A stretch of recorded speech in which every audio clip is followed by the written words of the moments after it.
I've also heard recently that Microsoft is no longer directly funding IronPython, and it's now a true open source community project. But that's not the end of the world. There's still some of us who are, I guess I should say, passionate about Python at Microsoft, and we're still trying to fight the good fight and get Python into more interesting spots that work well on the Microsoft platform. So one of the things we're doing in that space is we work within Thought with NumPy and SciPy, bringing that to IronPython, which was just announced yesterday, I believe, and hopefully that work will pay off for the other implementations as well, as it's been refactored into a core that Jython and PyPy can pick up.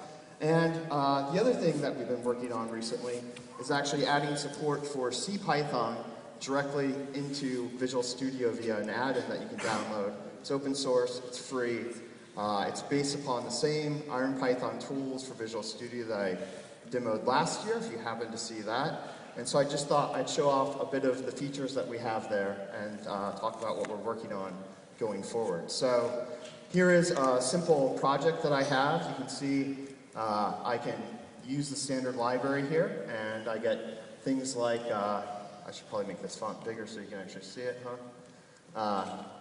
I can do things like hover over things, and I get help about what this class is. I can come down here, I can do some basic IntelliSense, and I get help about the methods that are there. I can call various things, and I get signature help and all of that great stuff. We also, the IntelliSense is actually pretty cool in that it uses the values that you pass in, and it figures out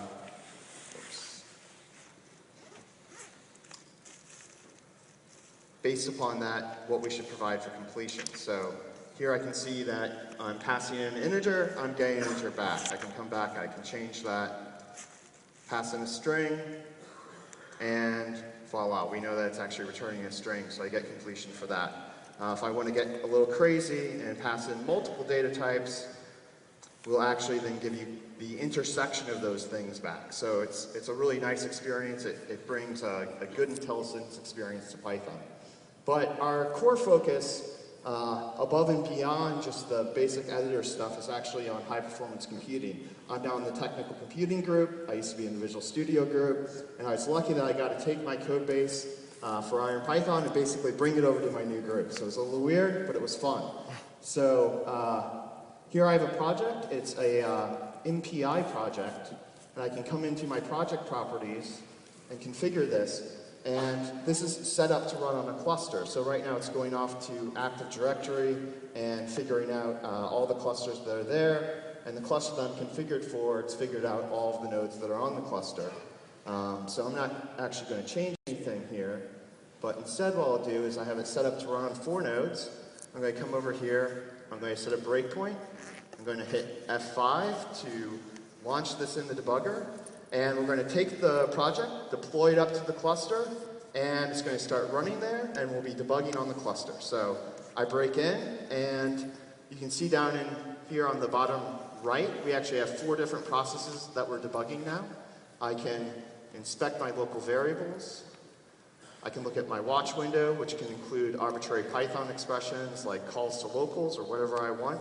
I can step through the code, and as I do so, I will kind of bounce around from node on the cluster to another node. I can then go ahead, remove the breakpoint, continue running. You can see we redirect the print statements into the Visual Studio window so you can tell what's actually going on. And in general, it's a great way to work with MPI if you happen to be using a Windows cluster. There's probably maybe 6 Windows users in the room, but if you happen to be one of them, I hope you'll give it a shot. Thanks.